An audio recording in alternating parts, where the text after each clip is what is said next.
आप जितनी खामोशी से अकेले काम कर सकते हो उतना काम करो। अपना काम अच्छाई और खुशी से करते रहो। खुद का काम स्वयं करते रहो। अकेले रहकर खुद को सुधारो। यहाँ इस दुनिया में कोई भी आपका नहीं है। ऐसा गौतम बुद्ध ने कई सालों पहले अपने शिष्यों को क्यों कहा था? इसके पीछे की कहानी क्या है? तो इस रहस्यमयी कहानी को हम आज के इस वीडियो में आपके सामने प्रस्तुत कर रहे हैं। तो बिना देर किए चलिए वीडियो की शुरुआत करते हैं।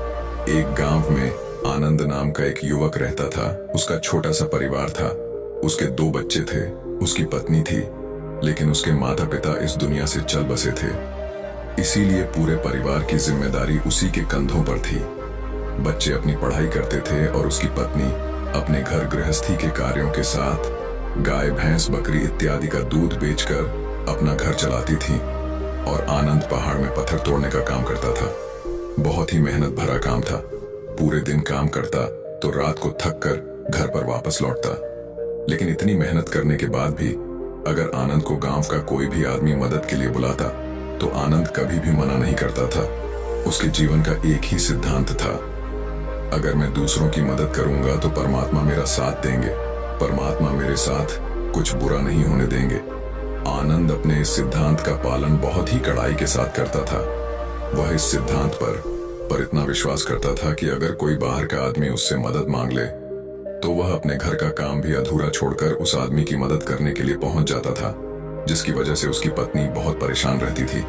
वह अक्सर आनंद को समझाने की कोशिश करती थी कि सबसे पहले अपना काम करो, अपने परिवार को देखो। 2 बच्चे हैं हमारे और फिर भी तुम दूसरों के काम करने में लगे रहते हो। अरे अपने घर को तो संभालो। अपना घर संभल नहीं रहा, दूसरों की मदद करने चले हैं। और जब ऐसी ऐसी बातें आनंद के कानों में पड़ती तो उसके हृदय में कांटा चुभने लगता था और उन दोनों में लड़ाई झगड़ा शुरू हो जाता था। अक्सर उनके लड़ाई झगड़े का यही सबसे बड़ा कारण होता था। लेकिन ना तो आनंद अपने आप को बदल पाया और ना ही उसकी पत्नी ने उसको समझाना कभी बंद किया। इसी वजह से आए दिन उनके घर में क्लेश होता रहता था। जहां तक उस गांव वालों की बात थी तो वह आनंद के स्वभाव को जानते थे और वह जानबूझकर जो काम आसान भी होता था, जो उनके सामर्थ्य में भी होता था, उस काम के लिए भी वह आनंद को बुलाते थे ताकि उन्हें कम मेहनत करनी पड़े। कहने का अर्थ यह है कि गांव वाले आनंद की इस शिष्टाचार का फायदा उठाते थे, लाभ उठाते थे और सब पीछे से उसका मजाक उड़ाते थे, उसे बेवकूफ कहते थे। ऐसे ही समय बीतता रहा और एक दिन आनंद की पत्नी बहुत ज्यादा बीमार पड़ गई। आनंद से जो कुछ भी सेवा हो सकती थी उसने वह सब अपनी पत्नी के लिए किया। उसने गांव के वैद्य को बुलाकर अपनी पत्नी की जांच करवाई, लेकिन यह रोग उस वैद्य की पकड़ के बाहर था। इसीलिए उस वैद्य ने कहा कि तुम अपनी पत्नी को नगर में जाकर किसी बड़े वैद्य को दिखाओ तो तुम्हारी पत्नी की जान बच सकती है। जल्द से जल्द नगर पहुंचने की व्यवस्था करो, नहीं तो तुम्हारी पत्नी के प्राण संकट में आ जाएंगे। यह सुनकर आनंद के पैरों तले जमीन फिसल गई। उसने यह नहीं सोचा था कि उसकी पत्नी के प्राण संकट में है। वह सोच रहा था कि कोई साधारण सा रोग होगा जिसका इलाज हो जाएगा। लेकिन जब उसने वैद्य की यही बात सुनी तो वह घबरा गया। अब पत्नी को नगर तक कैसे लेकर जाएं? क्योंकि उसके पास इतना धन नहीं था कि वह अपनी पत्नी के लिए एक घोड़ा गाड़ी करके उसमें अपनी पत्नी को लिटाकर नगर में ले जा सके। उसकी पत्नी की हालत बिल्कुल चलने की भी नहीं थी, इसलिए उसे नगर पहुंचाने के लिए किसी घोड़ा गाड़ी की जरूरत थी। संयोग से उसके पड़ोसी धनमु के पास घोड़ा गाड़ी था। वह अक्सर व्यापार के लिए अपनी घोड़ा गाड़ी नगर में लेकर जाया करता था। इसीलिए आनंद के मन में विचार आया कि मैं धनमु की घोड़ा गाड़ी ले सकता हूँ। मैं धनमु की इतनी मदद करता हूँ, कभी उसके काम को नहीं टालता तो वह मेरे काम को कभी मना ही नहीं कर सकता। और यही सोचकर वह घोड़ा गाड़ी लेने के लिए धनमु के पास पहुंच जाता है। लेकिन धनमु गाड़ी अपने सगे संबंधियों के लिए भी नहीं ले जाता था। तो आनंद की तो दूर की बात रही। जब आनंद ने उससे घोड़ा गाड़ी के बारे में पूछा तो उसने यह कहकर उसका यह काम टाल दिया कि मेरे घोड़े बहुत ज्यादा बीमार हैं, वह शायद बच भी मुश्किल से पाएंगे। 5 दिनों से वह कुछ नहीं खा रहे, तो ऐसे में बेचारा घोड़ा गाड़ी लेकर कहां नगर तक पहुंच पाएगा। हाँ, अगर तुम कुछ धन की व्यवस्था कर सकते हो तो मैं अपने एक मित्र की घोड़ा गाड़ी तुम्हारे लिए मंगवा सकता हूँ। यह सुनकर आनंद परेशान और चिंतित हो गया, क्योंकि उसके पास धन तो था ही नहीं। इसका मतलब उसकी पत्नी बड़े नगर में वैद्य के पास इलाज के लिए पहुंच ही नहीं पाएगी। उलझन भरे हुए विचार लिए हुए जब आनंद वापस आ रहा था तो उसने एक दिल दहलाने देने वाला दृश्य देखा। उसने देखा कि धन्मु के हिसाब से बीमार थे, वहीं घोड़े गांव का ही एक उसकी बाट से खोलकर बाहर ला रहा था और गाड़ी में उसको जोत रहा था। यह देखकर पहले तो आनंद को कुछ समझ नहीं आया। उसके बाद जब आनंद ने उस युवक से पूछा तो उसने बताया कि धन्मु ने गाड़ी उसे किराए पर दी है। यह सुनकर आनंद का दिल टूट गया। उसने कभी सपने में भी नहीं सोचा था कि उसका सबसे अच्छा मित्र धन्मु से लौट जाता है और गांव के ही एक सेठ के पास जाकर कुछ धन उधार लेकर घोड़ा गाड़ी मंगवा देता है, जिसके बाद वह अपनी पत्नी को वैद्य के पास नगर में ले जाता है। जब उसकी पत्नी का इलाज चल रहा था तो आनंद यही सोच रहा था कि एक वह दिन था जब धन्मु की बेटी बीमार थी, तब मैं ही पूरी रात देखरेख की थी, उसकी सेवा की थी। इतने दिनों तक मैंने उसके परिवार की देखरेख किया करता था। हाय कैसा दुर्भाग्य है, ये जिसके लिए मैंने इतना कुछ किया उसने एक घोड़ा गाड़ी देने से मुझे मना कर दिया, और वह भी तब जब मेरी पत्नी जिंदगी और मौत के साथ खेल रही थी। कुछ देर बाद वैद्य बाहर आकर आनंद को एक बहुत बुरी खबर देता है। वह आनंद को बताता है कि उसकी पत्नी को कर्क रोग हो चुका है और इसका कोई भी इलाज नहीं है। उसके पास कुछ समय ही शेष बचा है। यह सुनकर आनंद दुखी होकर वहीं जमी पर बैठ गया। उसकी पूरी दुनिया उजड़ने वाली थी और उसे कोई रास्ता नजर नहीं आ रहा था। कुछ समय बाद उसकी पत्नी चल बसी और अब दोनों बच्चों की जिम्मेदारी उसके कंधों पर आ गई थी। लेकिन यहाँ पर आनंद के सारे सिद्धांत टूट चुके थे, उसके सारे भ्रम खत्म हो चुके थे। अब उसके दिमाग में एक ही बात थी कि अच्छा कर्म करने से परमात्मा साथ नहीं देता, बल्कि बुरे लोग फलते फूलते हैं, और इस बात का मैं सबसे बड़ा गवाह हूं। ये विचार अक्सर उसके दिमाग में चलते रहते थे और इसी वजह से उसका मन धीरे धीरे संन्यास्त हो गया, देश दुनिया से दूर हट गया। और एक दिन ऐसा भी आया जब वह अपने बच्चों को अपने रिश्तेदारों के पास छोड़कर इस देश दुनिया को त्याग कर एक सन्यासी बनने के लिए घर से निकल पड़ा।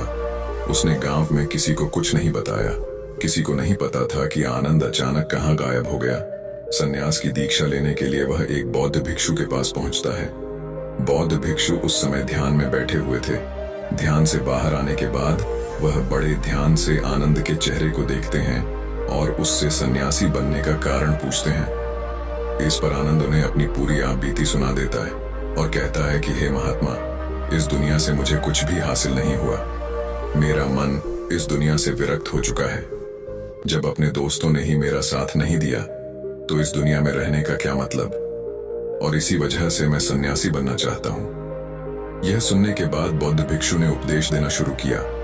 उन्होंने कहा कि याद रखना बेटा, जीवन से विरक्त होकर सन्यासी बनना तुम्हें परम सुख तक कभी नहीं पहुंचा सकता, परमानंद तक कभी नहीं पहुंचा सकता।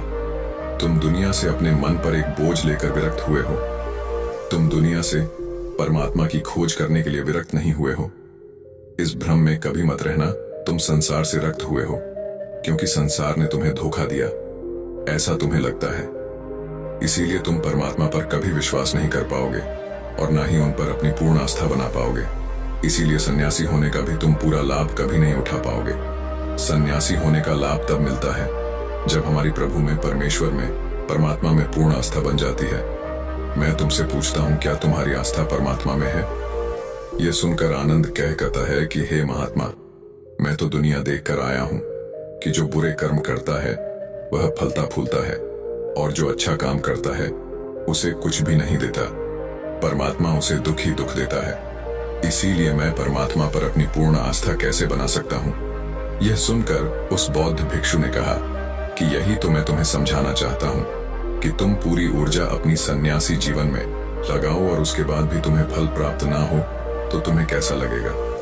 इसीलिए किसी की भी मदद करने के लिए मैं 5 सिद्धांत तुम्हें बताता हूं। यह 5 सिद्धांत समझकर संसार में वापस लौट जाओ और संसार में एक ग्रस्त जीवन जियो।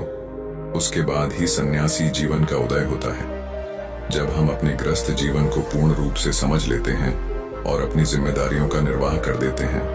यह कहकर बौद्ध भिक्षु ने कहना शुरू किया कि जब भी तुम किसी की सहायता करते हो, किसी की मदद करते हो, तो उसमें सबसे पहली बात, सबसे पहला सिद्धांत जो ध्यान में रखने का होता है वह होता है कि किसी की मदद करते वक्त किसी की सहायता करते वक्त कभी भी उससे उम्मीद मत रखना। ये मत सोचना कि आज मैंने इसकी सहायता कर दी, मदद कर दी, तो कल बदले में यह भी मेरी सहायता करेगा, मेरी मदद करेगा। अगर तुम ऐसा सोचोगे तो तुम्हें जीवन में दुखों का सामना करना ही पड़ेगा, क्योंकि एक नहीं तो दूसरा या दूसरा नहीं तो तीसरा कोई ना कोई तुम्हारी उम्मीद जरूर तोड़ेगा। और वास्तविकता में वह मदद या वह सहायता नहीं होती है, वह हमारे लालच का ही एक रूप होता है। हम उसकी सहायता या मदद निर्भर तरीके से नहीं कर रहे हैं। हमारे मन में लालच का भाव है, हमारे मन में बदले का भाव है। हम ये सोचकर मदद करते हैं कि इसकी मदद कर देता हूं तो कल यह मेरा भी मदद करेगा। और यही लालच हमें अक्सर उन लोगों की मदद करने पर विवश करता है जो किसी न किसी रूप में धनवान होते हैं, क्योंकि हमें लगता है कि कल यह आदमी धन के द्वारा मेरी मदद कर सकता है। और इसीलिए जिस इंसान को वास्तविकता में मदद की आवश्यकता है, हो सकता है वह गरीब हो, लेकिन हमारा मन अपने लालच के वशीभूत होकर उसकी मदद कभी नहीं करेगा। इसीलिए किसी की मदद और किसी की सहायता करने के अपने विचार को विस्तार दो। केवल एक प्रकार के वर्ग के लिए अपनी सहायता या अपनी मदद पेश मत करना, उन सब के लिए समान होने चाहिए। जरा सोचो, एक तरफ तुम्हारा मित्र हो जिसके पास धन है, संपदा है, और दूसरी तरफ कोई गरीब औरत है जो भूखी बैठी हुई है। तुम्हारा दोस्त तुमसे कहता है कि यार आज तो खाने के लिए अच्छे अच्छे पकवान मंगवा लो बाजार से, और दूसरी तरफ वह औरत तुमसे 2 सूखी रोटी मांग रही है, तो तुम किसकी मदद करोगे? कौन मदद का हकदार सबसे पहले हमारा कर्तव्य बनता है कि उस औरत की भूख मिटाए ले। लेकिन अक्सर इंसान ऐसे नहीं सोचता। वह अपने दोस्त को तो खिला देगा, उसको तो बाजार से बहुत महंगी वस्तु मांगा के दे देगा, लेकिन किसी गरीब को उसकी भूख मिटाने के लिए पैसा या धन नहीं देगा। दूसरी बात जो ख्याल में रखने की है वह यह है कि सहायता करते वक्त हमारा लालच कभी भी उसके साथ नहीं जुड़ना चाहिए। अक्सर हम जब किसी की मदद करते हैं तो हमारा लालच और हमारा स्वार्थ ही उसके साथ जुड़ा होता है, और हम अपनी भविष्य की योजना तैयार कर करके उस आदमी की मदद करते हैं। हम यह सोचते हैं कि अगर मैं इसका यह काम करूंगा तो भविष्य में यह आदमी मेरा वह काम पूरा कर देगा, और वह सहायता, वह मदद बिल्कुल भी परमात्मा के द्वार को नहीं खटखटा, क्योंकि वह लालच है। जाहिर है आप अपने आप को धोखा देने के लिए अपने लालच को एक सहायता, एक मदद का रूप दे रहे हैं। तीसरी बात जो ख्याल रखने की है वह यह कि अपने सामर्थ्य के हिसाब से दूसरे की मदद करो। कभी भी एक ग्रस्त आदमी को किसी की इतनी सहायता नहीं करनी चाहिए जिससे कि उसका परिवार और उसके बच्चे कष्ट में जीवन बिताएं। सबसे पहला फर्ज हमारा होता है अपने परिवार को सुखी रखना, उनकी जरूरतें पूरी करना, और उसके बाद दूसरों की मदद करना आता है। लेकिन कुछ लोग दूसरों की मदद पहले करते हैं और अपने परिवार को तवज्जो कम देते हैं, जिससे कि परिवार में लड़ाई झगड़े आए दिन पनपते रहते हैं, और यह सब हम समाज में देखते रहते हैं। अपने आसपास अगली बार जो ख्याल में रखने की होती है वह यह कि अपना कर्म, अपनी जिम्मेदारियां पहले निभानी होती है। हम अपना कर्म, अपना काम छोड़कर पहले दूसरों की मदद करने के लिए चले जाते हैं, और जब दूसरा बदले में हमारी मदद नहीं करता तो हमारा दिल दुखी हो जाता है। हम सोचते हैं कि मैंने तो अपना काम छोड़कर उस आदमी की मदद की थी और वह आदमी मेरी मदद ही नहीं कर रहा है। इसीलिए अपना कर्म सर्वोपरि, अपना कर्म सबसे ऊपर रखो, क्योंकि वही काम करने के लिए इस दुनिया में हमारा जन्म हुआ है। और सबसे आखिर में जो बात समझने की है वह यह है कि परमात्मा की मर्जी से ही सब कुछ होता है। हमारा कर्तव्य है अपने कर्म को करते जाना। करनी धरनी तो ऊपर वाले के हाथ में है, इसीलिए जो कुछ भी होता है सब ऊपर वाले पर छोड़ दो। अगर तुम्हें कोई धोखा भी देता है तो ये समझ के चलो कि वह सब ऊपर वाले की करनी होती है। आप ये मान के चलो कि मैं करता नहीं हूं, मैं तो एक माध्यम हूं, करवाने वाला तो वह है। उसके सामने किसकी मर्जी चली। जब यह आस्था, यह विश्वास हमारे मन में पनपने लगता है तो हमारी सारी शिकायतें दूर हो जाती हैं, क्योंकि इस दुनिया में जो भी होता है और उसके बाद ही सन्यासी जीवन की नींव होती है। इसके बाद बौद्ध भिक्षु ने आनंद को कहा कि वापस अपने गांव लौट जाओ, अपनी बेटियों को वापस लेकर आओ, उन्हें पालो पोसो और दूसरी शादी कर लो, लेकिन बच्चों का पालन पोषण अच्छे तरीके से करो। यह सुनकर आनंद अपने बच्चों के साथ अपने गांव में वापस लौट आता है। गांव में किसी को खबर नहीं थी कि आनंद कहां पर गया हुआ था और वह क्या ज्ञान लेकर वापस लौटा है। लेकिन अगले दिन सुबह सुबह गांव वालों ने आनंद के चेहरे पर एक अलग ही चमक, एक अलग ही आभा पाई। दोस्तों, उम्मीद करता हूं आपको इस कहानी से एक अच्छी सीख मिली होगी और आपको यह वीडियो जरूर पसंद आया होगा। अगर पसंद आया हो तो हमारे इस चैनल को लाइक, शेयर और सब्सक्राइब जरूर करें। साथ ही कमेंट में नमो बुद्ध जरूर लिखें। धन्यवाद।